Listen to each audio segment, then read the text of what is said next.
West Bengal మొత్తం కూడా ఒక ముస్లిం రాష్ట్రంగా మారిపోతుందా? వెస్ట్ బెంగాల్లో పూర్తిగా రాజ్యాంగ విరుద్ధంగా పరిపాలన సాగుతుందా? ఆడవాళ్ళని రోడ్డు మీద తీసుకొచ్చి రేప్ చేసిన అడిగే మగాళ్ళు లేడా? ఇప్పుడు నిజాలు మాట్లాడుకుందామా? హాయ్, అందరికీ నమస్కారం. వెల్కమ్ బ్యాక్ టు కోస్తా కుర్రాడు. కేవలం 2022 లెక్కల ప్రకారం భారతదేశంలో 4,45,000 మందిని ఉమెన్స్ మీద క్రైమ్ చేసినట్టు మన ఎన్సీఆర్బీ రిపోర్ట్స్ చెబుతున్నాయి. అంటే 2022 లెక్కల ప్రకారం ప్రతి గంటకి 51 మంది మీద ఎఫ్ఐఆర్ నమోదు చేసినట్టుగా మనం చెప్పుకోవచ్చు. రానున్న కాలంలో వెస్ట్ బెంగాల్లో పూర్తిగా రాజ్యాంగ విరుద్ధంగా పరిపాలన సాగుతుందా? ఆడవాళ్ళని రోడ్డు మీద తీసుకొచ్చి రేప్ చేసిన అడిగే మగాళ్ళు లేడా? వెస్ట్ బెంగాల్ మొత్తం కూడా ఒక ముస్లిం రాష్ట్రంగా మారిపోతుందా? ఎందుకు ఇలా జరుగుతుంది అంటే, ఒక అధికార పార్టీకి సంబంధించిన ఒక ఎమ్మెల్యే ఈ విధంగా జవాబు ఇచ్చాడన్నమాట. చూడండి. ముస్లిం రాష్ట్ర సామాజిక ఆచార విచార పోయే থাকে. తను ఏమంటాడంటే, ఒక లోకల్లో ముస్లిమ్స్ ఎక్కువ ఉంటారు, వాళ్ళకి తగ్గట్టుగానే ఆ శిక్షలు కూడా అలాగే కఠినంగా ఉంటాయి, దాంట్లో తప్పే ఉంది అన్నాడు. అసలు ఏంటి బెంగాల్ సమస్య? వీటి గురించి చూద్దాం. ఈ వీడియోలో ఒక మహిళ పైన అతి ఆటవికంగా దాడి చేస్తున్నారు. దాన్ని అందరూ వేడుకు చూస్తున్నారు కానీ ఎవ్వరూ వచ్చి ఆపట్లేదు. పైగా ఫోన్ తీసుకొని రికార్డ్ తీసుకుంటున్నారు. ఇది ఒకటే కాదు, వెస్ట్ బెంగాల్లో ఒక టీచర్ మీద ఒక పంచాయతీ గొడవల్లో తన స్థలాన్ని కాపాడుకోవడానికి ఆ టీచర్ వెళ్ళి అడ్డుపడితే ఆమెను తాళతో కట్టేసి పక్కకు లై కొట్టారన్నమాట. ఒక అధికార పార్టీ లీడర్ చనిపోవడం వల్ల దానికి ప్రతీకారకంగా ఒక విలేజ్లో 6 మహిళలను మరియు 2 పిల్లలను సజీవంగా తగలబెట్టేశారు. కారణం తెలుసా? ఆ నేతను చంపిన వ్యక్తులు ఇక్కడికి వెళ్ళి దాక్కుని ఉండవచ్చు అనుమానంతో చంపడం ఏంటరా? మనుషుల పశువుల? ఈ వీడియోలో ఉన్న వ్యక్తి పేరు తెజముల్ ఇస్లాం. ఇతని మీద చాలా కేసెస్ పెండింగ్లో ఉన్నాయి. అందులో మర్డర్స్ ఉన్నాయి, హెరాస్మెంట్స్ ఉన్నాయి, రాబరీస్ ఉన్నాయి, చాలానే ఉన్నాయి. ఆయన ఇంకా స్టిల్ యాక్షన్ లేదు. ఎందుకు చెప్పినా, ఇతను టీఎంసీ పార్టీ చెందిన ఎమ్మెల్యేలు తిరుగుతుంటాడు అనమాట. అదొకటైతే ఇది చూడండి. ఒక మహిళని ఒక పోలీసు వ్యక్తి ఒక కారం తీసుకొని యొక్క ప్రైవేట్ పార్ట్స్ మొత్తం మీద 11 గంటలు కారాన్ని రాసి టార్చర్ పెట్టాడనమాట. ఎందుకు చెప్పినా, అతని గోల్డ్ బ్రేస్లెట్ తన కొడుకు తీశాడేమో అని అనుమానంతో, ఆమె పనిచేసే ఆమె కొడుకు చేశాడని అనుమానంతో. తర్వాత అతన్ని సస్పెండ్ చేశారు. ఇంత అరాచకం జరుగుతుందన్నమాట. జైల్ సింగ్ మదన్ మిత్ర టీఎంసీ పార్టీ అలాగో జైల్ సింగ్ మదన్ మిత్ర ఇతను ఏం చేశాడంటే, 14 ఏళ్ల అబ్బాయిని మరియు వాళ్ళ అమ్మగారిని రోడ్డు మీద వస్తున్నప్పుడు అడ్డం వచ్చారని దిగి ఇద్దరిని కొట్టాడు. ఇంకొకటి బీజేపీ లీడర్, ఇతనైతే డైరెక్ట్గా పోలీస్ స్టేషన్కి వెళ్ళి పోలీస్ స్టేషన్ లేపేస్తామని చెప్పేసి అనమాట. అసలు వెస్ట్ బెంగాల్ రాష్ట్రం నుంచి అయితే స్వాతంత్ర సంగ్రామంలో సుభాష్ చంద్రబోస్, నేతాజీ గారు, అరవింద, బిపిన్ చంద్రబాబు ఇలా చాలామంది విప్లవకారులు పుట్టిన రాష్ట్రం ఈరోజు అస్తవ్యస్తంగా ఉంది. మరియు కొందరు రౌడీలనే పెంచి పోషిస్తున్నారు. ఇప్పుడు నిజాలు మాట్లాడుకుందామా?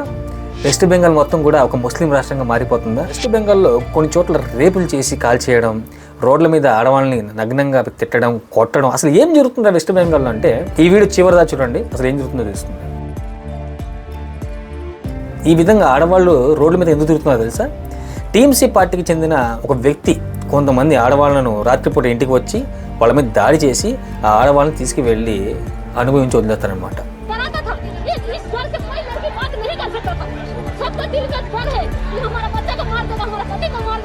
ఈ విషయంలో వాళ్ళ భర్తలు కానీ పిల్లలు కానీ వేరే వాళ్ళు అడ్డొస్తే వాళ్ళని కొట్టడం, కాళ్ళు చేతులు విరగొట్టడం ఇలాంటి పనులు చేస్తారనమాట.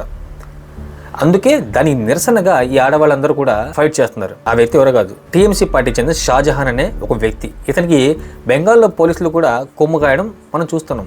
మరి వీళ్ళేమో అతను తీసుకెళ్ళి మమ్మల్ని రేపులు చేస్తున్నారని చూస్తున్నారు. బట్ వాళ్ళేమో పోలీసులేమో అతని మీద ఎటువంటి రేప్ కేసులు లేదు, ఎవరు వచ్చి కేసులు అసలు పెడతలేదు, మాకు మేము ఎలా తీసుకోవాలి అతని మీద రేప్ కేసులు, ఎవరిని పెడితే కదా మేము రేప్ కేసులు తీసుకోవడానికి, మేము విచారించడానికైనా అంటున్నారు. కానీ వీళ్ళు ఇవ్వట్లేదే.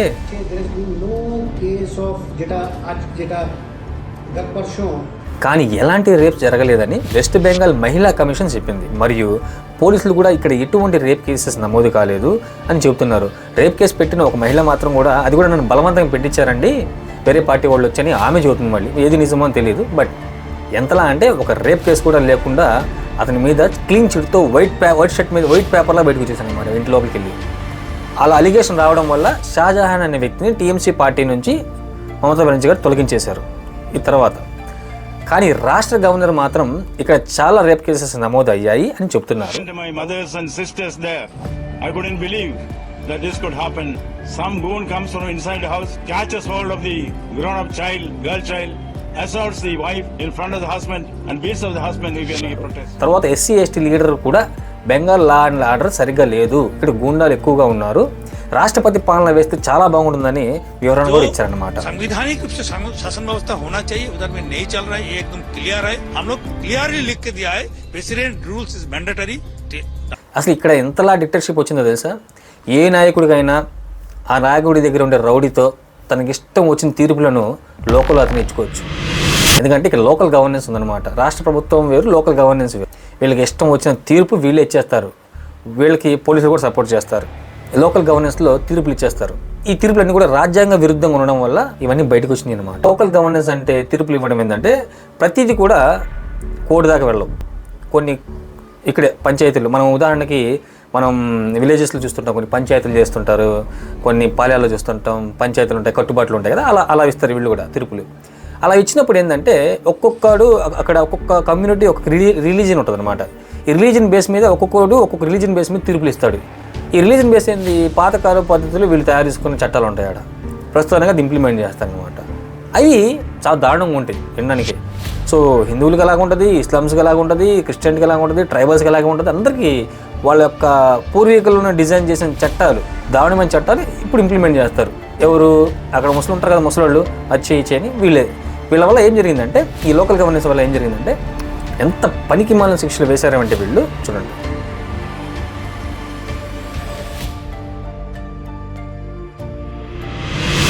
ఈ తజముల్ ఇస్లాం అని ఇందా చెప్పాను కదా, రిలీజియన్స్ బేస్ మీద ఇచ్చిన తీర్పు గాను అతను ఒక 100 కరోడా దెబ్బలు కొట్టండి, 50 కరోడా దెబ్బలు కొట్టండి అన్నప్పుడు ఇతను తజముల్ ఇస్లాం వ్యక్తి ఆ తీర్పు ఇచ్చినప్పుడు ఇతను కొట్టాడు దాన్ని. ఇలా కొట్టడం వల్ల అది బాగా వైరల్ అవ్వడం వల్ల అతన్ని అరెస్ట్ చేశారు, ఆల్రెడీ అరెస్ట్ చేశారు. ఎప్పుడు video last 1.5 year back video, ఇప్పుడు అది వైరల్ అయిందనమాట. 2018 హాల్దియాలో వెస్ట్ బెంగాల్లో 18 ఏళ్ల అమ్మాయి 3 months ప్రెగ్నెంట్ అయినా కూడా లెక్కలేని విధంగా ఆమెకి గుంజీలు తిప్పించారు. దానివల్ల తన ప్రెగ్నెన్సీ పోయింది. తను చేయని తప్పింది తెలుసా, ఇష్టం వచ్చిన మ్యారేజ్ చేసుకుందని. ఇంకా ఏంట్రా నాయన. దాంతోపాటు ఇంకోటి చూడండి, ఒక ట్రైబల్ ఉమెన్ 32 years అనమాట, ఆమె తన ప్రియుడితో బయట కలిసి తిరుగుతున్నప్పుడు అది ఆ ఊరోళ్ళు చూడటం, ఆయన పట్టుకురావడం, లోకల్ గవర్నెన్స్ మీద నుంచోబెట్టడం జరిగింది. దానికి 10,000 జరిమానా వేశారు. పాపం వేశారు, ఏదో వదిలేద్దాం అనుకున్నా. గ్యాంగ్ రేపు కూడా జరిమానా వేశారు, గ్యాంగ్ రేప్ చేయమని. ఏం మనుషులు రా అసలు మీరు, మనుషులా మానవ మృగాలు రా అసలు బాబా. ఇది జరిగింది వెస్ట్ బెంగాల్లో. ఇంకా ఉత్తరప్రదేశ్లో అయితే చెప్పాల్సిన పనేలే. అక్కడ 3 గంటలు ఒక రేప్ కేసు జరుగుతుందని ఎన్సీఆర్బీ రిపోర్ట్స్ అవుతున్నాయి. నేషనల్ క్రైమ్ రిపోర్ట్ బ్యూరో, నేను చెప్పింది కాదు, చెట్ల కింద కూర్చొని లోకల్ గవర్నెన్స్ చెప్పింది కాదు, నేషనల్ క్రైమ్ రిపోర్ట్ బ్యూరో చెబుతుంది ఏంటంటే ప్రతి 3 గంటలు ఒక రేప్ జరుగుతుందంట.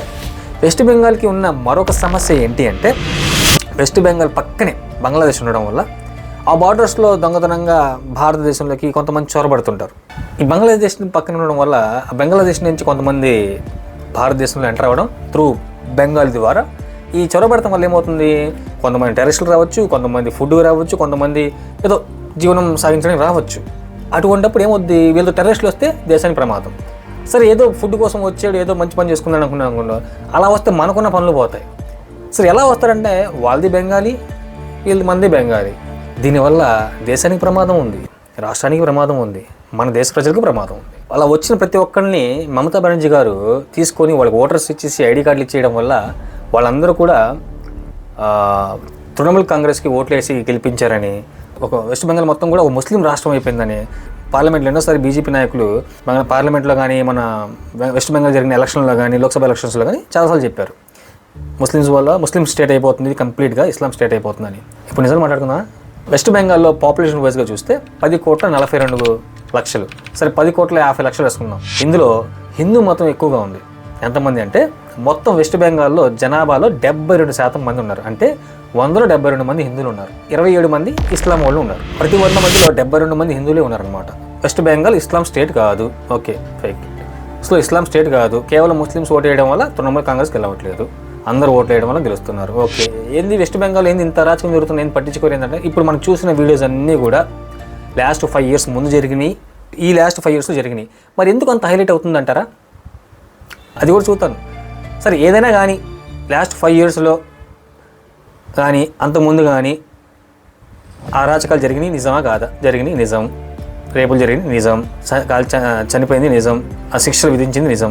ఉమెన్స్కి సేఫ్టీ లేదు. అసలు నిజంగానే వెస్ట్ బెంగాల్లో ఉమెన్స్ సేఫ్టీ లేదా? ఒక్కసారి NCRP డేటా తీసుకుని మళ్ళీ చూద్దాం. మన దేశంలో ఎక్కువగా ఆడవాళ్ళ మీద క్రైమ్ చేస్తున్న రాష్ట్రం టాప్ 1 స్టేట్ వచ్చేసి Uttar Pradesh 65,753. So BJP state government అది. Maharashtra 45,331 BJP alliance NDA. Rajasthan 45,058. West Bengal 34,738 TMC Trinamool Congress party. Madhya Pradesh 32,765 BJP. So top 5 states తీసుకున్నా కూడా ఒక స్టేట్లో వెస్ట్ బెంగాల్లో మాత్రం 4వ స్థానంలో ఉంది. 34,738 మంది ఉమెన్స్ మీద క్రైమ్స్ చేస్తున్నట్టు NCRB డేటా వస్తుందన్నమాట. రిమైనింగ్ స్టేట్స్ అన్నీ కూడా బీజేపీ పరిపాలిస్తుంది. అక్కడ మరి ఎందుకు హైలైట్ చేయకుండా ఓన్లీ బెంగాల్నే ఎందుకు హైలైట్ చేస్తున్నారంటే 2026లో ఎలక్షన్ వస్తుంది. మేబీ ఇవన్నీ కామన్గా ప్రతి రాజకీయ పార్టీలు చేసుకునే. సో అలాగే వెస్ట్ బెంగాల్ బోర్డర్ నుంచి ఖచ్చితంగా బంగ్లాదేశ్ పీపుల్స్ దొంగతనంగా వస్తున్నారు, మరియు అలా వచ్చే వాళ్ళలో టెర్రరిస్టులు కూడా ఉన్నారు అని బీజేపీ ప్రభుత్వం చాలాసార్లు పార్లమెంట్ చెప్పింది, మరి మన ఎలక్షన్ క్యాంపెయిన్లో కూడా చెప్పింది. నిజానికి బోర్డర్ సెక్యూరిటీ వర్క్ మొత్తం కూడా సెంట్రల్ చేతుల్లో ఉంటుంది. ప్రోటోకాల్ ప్రకారం ఏంటంటే మన నుంచి రాష్ట్ర ప్రభుత్వానికి ఏ అధికారము ఉండదు సెంట్రల్ ఫోర్స్ సెక్యూరిటీ విషయాల్లో. ఇక్కడ వచ్చేసి ఆర్మీ, నేవీ మరియు ఎయిర్ ఫోర్స్ 3 కూడా కాపలాగా వస్తుంటాయి. ఎందుకంటే ఇది మొత్తం కూడా సెంట్రల్ గవర్నమెంట్ చేతుల్లో వెళ్ళిపోతుంది అనమాట. ఈ స్టేట్ గవర్నమెంట్కి ఎటువంటి అధికారం ఉండదు. ఇక్కడ బయట నుంచి అనధికారికంగా చొరబాట్లను రానివ్వకుండా అడ్డుకునేది సెంట్రల్ ఫోర్స్ అనమాట. అంటే ప్రస్తుతం ఉన్న బీజేపీ గవర్నమెంట్ అనమాట. అంటే వాళ్ళు కంట్రోల్ చేయాల్సింది పోయి మమతా బెనర్జీని ఎందుకు బ్లేమ్ చేస్తారో నాకు అర్థం కాదు. ఎందుకంటే అక్కడ రాష్ట్ర ప్రభుత్వానికి ఎటువంటి ఆస్కారం ఉండదు, ఫోర్స్ చేతుల్లోకి వెళ్ళిపోతుంది. ఈ చిన్న లాజిక్ నాకు అర్థం కాలేదు. బట్ మేబీ వాళ్ళ దృష్టిలో వాళ్ళకి మరి అక్కడ వేరే అధికారాలు ఉంటాయో నాకు తెలియదు. ఏది ఏమైనా కానివ్వండి, మన దేశంలో జరుగుతున్న మహిళల మీద ఆకృత్యాలు ఇప్పటికైనా ఆపుకోవడం మన ధర్మం. అలాగే దేశ రక్షణ కూడా అంతే ముఖ్యం. రాజకీయ పార్టీలు ఈ విషయాన్ని విస్మరిస్తే ప్రజలు ఎప్పుడూ కూడా తమ ఓటుతో వారిని గుణపాఠం నేర్పించడానికి సిద్ధంగా ఉంటారు. జై భారత్, జై హింద్.